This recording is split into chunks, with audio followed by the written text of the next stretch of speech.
Let's move on to our fifth main topic today.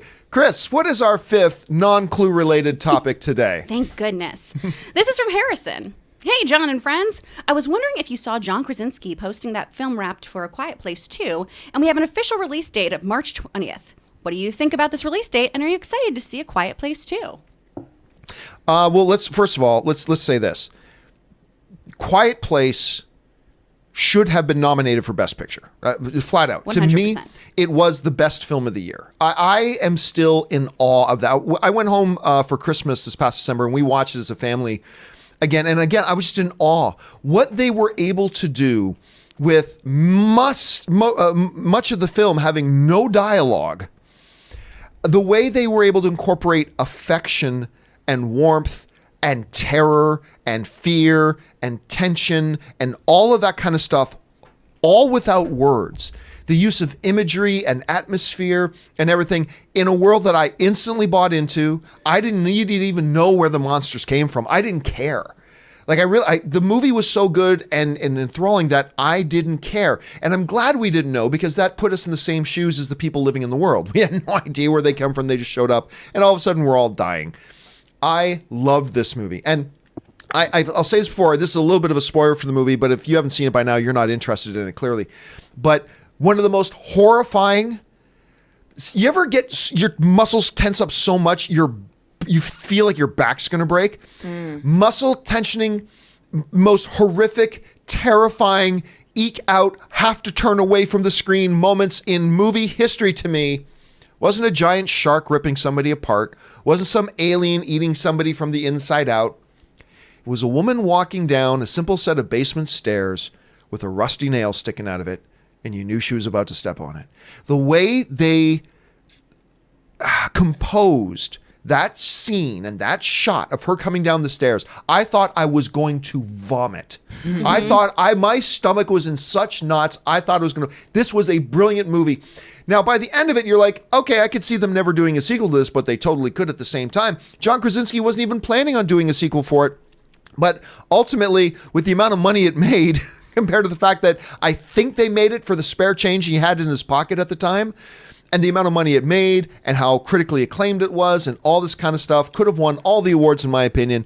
They decided to go back and do another one. And look, will this next one live up to the first one? I don't know. But I'll tell you this, it doesn't need to.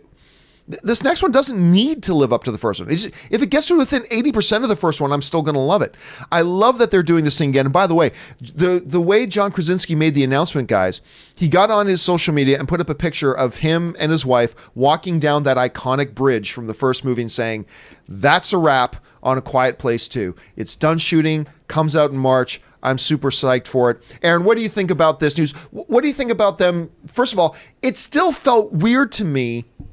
It feels like just yesterday they announced they were going to do another one. It's like, wait a minute, and they're done shooting? Like, it's real? But anyway, what do you think about the whole philosophy of them doing another one? Are you looking forward to it? I think it's fantastic. I mean, first of all, let's be real. After 500 seasons of The Office, John Krasinski's change in his couch cushion is slightly higher than the average person's. True.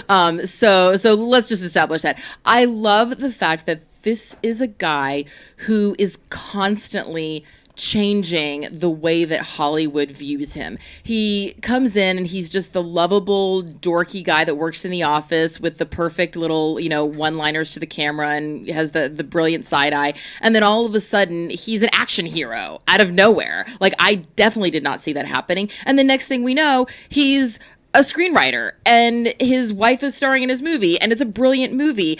I think that he and Emily Blunt are just one of those Hollywood dream couples that we love to root for. They're not obnoxious or in your face. And I think the fact that they're not only working together once, but like working together multiple times. In fact, my favorite story is that they were on a plane together and he asked her to read the screenplay to give him her feedback. And at the end of it, she said, I really want to play this role. And he said, good, because I wrote it for you.